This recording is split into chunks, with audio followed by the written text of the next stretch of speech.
Well, Mike Mills, thank you for bringing beginners to the Wrap screening series. I noticed a line in the film, in the party scene where Ewan McGregor is Sigmund Freud, and he's talking to somebody on the couch, and they said, this isn't just a story, Doc, this is my life. I mean, did you have those moments in the film? Well, of course. There are many moments that are taken from direct observation, especially the stuff with the dad, with Hal, that's based a lot on my dad, my real dad, who did come out of the closet when he was 75.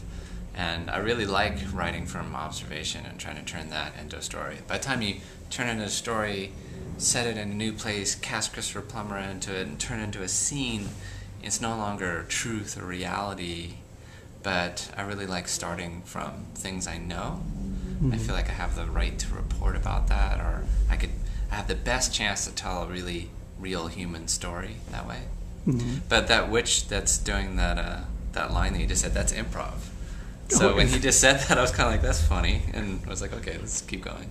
Yeah. Yeah, no, it does play like a line that you put in there. Yeah. Deliberately. Yeah. So did you ever feel like, whoa, this is a little close to home, maybe this wasn't the best idea to draw from my life like this? It was like so wildly close to home. I so broke down that barrier. I'm so deep into that, doing something personal, that you can't really look back too much, And to be honest, making the film like that, the goal wasn't to do therapy or write a memoir. The goal was to okay, this is something I really know about. Now my job as a writer-director is to communicate it to other people, to reach out to an audience, to find a way to make it accessible and shared. So in that way, from my perspective, the whole job was to not think of it as personal, but think of it as, how to make it public, how to make it shared. The only time I've had little hesitations is actually after the film was made, after the premiere, when you're doing all your press rounds, you know what I mean? And all the questions kind of inevitably come to that, and it makes sense. I opened that door, And that was the only time where sometimes it was like, whew, I really did make quite a vulnerable, real, personal thing, and sometimes the world isn't going to be really nice about that. Yeah. So you came to this film having done Thumbsucker, which was a small film. I mean, I don't know if Christopher Plummer and Ewan McGregor saw that film or not. I mean, how did you land two actors like that? Yeah, definitely Thumbsucker didn't help me in any big way. They saw it, but I think it was just the script, and it wasn't easy. I started writing this in 2005. I was showing it, trying to get it out in the world by 2006 on, and I only shot at the end of 2009, and just barely got financed. So the whole thing was a real uphill, journey. And Christopher and Ewan, luckily Christopher's people really liked the script from the get-go, and there wasn't a lot of difficulty there. And Ewan was a little bit more difficult just because he has such a pile of projects being thrown at him. But once I met Ewan, he's the most charming, down-to-earth, decent guy. They both did it for scale. They did it because they loved it. So once I had the nerve to go to them and get to them, it wasn't really that hard. They're both working, and they're both looking for projects that they feel they can really relate to. So they were both utterly refreshingly easy and worker bee type people, and totally fine with this little film, Did you do improvisation with them? Did you do rehearsals? What was the process like once you started? I shoot everything chronologically, and I really tried my hardest to make it as real for the actors as possible. Both my films, I feel are totally performance driven, so everything has to be enabling a deeper performance. So I did a week of rehearsal with Ewan and Christopher, and we did all this improvisatory stuff, because you don't want to go through the script with people of that caliber over and over again. They get it. We talked about the script, but the first thing I had them do was go to Barney's alone, and I told Christopher he was gay and he had to buy himself a new scarf to make himself attractive to younger men, and Ewan had to sort of help him because Christopher was 79. And just like with me and my father, Christopher didn't need any help.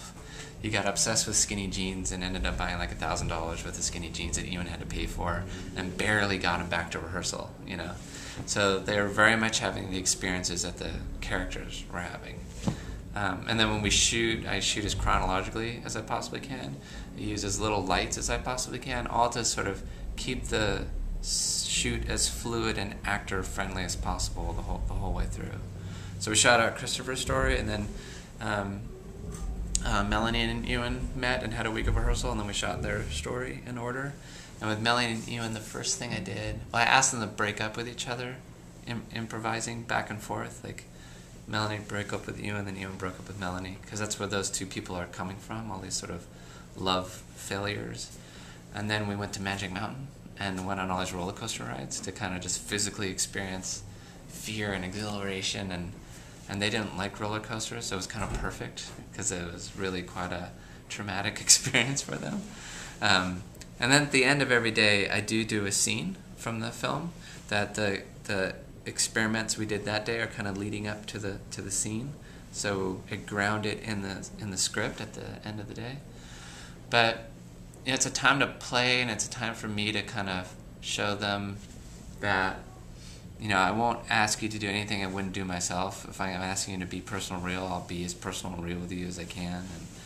And it's a time for them to talk about anything they want to talk about, and it's really essential. I can't imagine not having that. I mean, Christopher is certainly known as being somebody who can be outspoken and who doesn't suffer fools. I mean, did he accept and adjust to that process right away? He was really kind with me the whole way through. Before we started that rehearsal, I would call him once in a while. We'd have these like hour-long phone calls, and he really loved it. He knew he was not playing my father or imitating my father, but he liked hearing about my dad. And he said, one time on the phone, he said, "Let me steep myself in another one of your stories about your father." And I thought that's a perfect, genius way to describe it, because I'm not sure if Christopher was the water or the tea or whatever, but that kind of transmutation is what was going on. And Christopher liked us hearing all these like details and stuff. And there weren't like things that were in the film. It was just like kind of backgroundy things.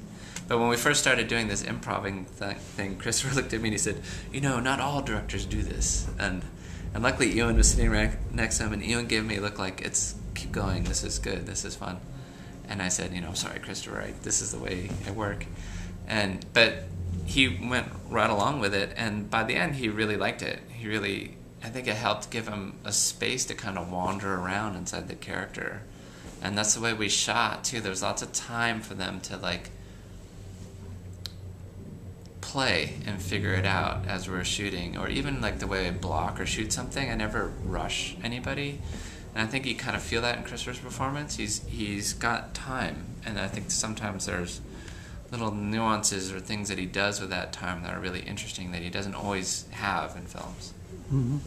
So in your film, you've got a dog who speaks in subtitles. Yeah. Your wife made a film that came out this year, The Future, where she's got a cat that talks in voiceover. Yeah. I mean, do you guys have pets, and if so, what are they like? I have a dog, which I speak to all the time.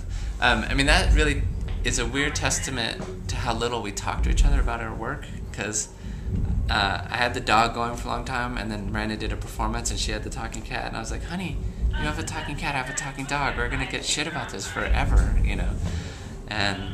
But we're very free with each other. Neither of us wants to control the other one, but it came about very randomly. And then once it was there, I was like, well, it's not like I can tell you not to have the cat, and I don't want you to tell me I can't have the dog, so they just went out in the world. Okay. Well, great. Thanks very much for your time. Thanks.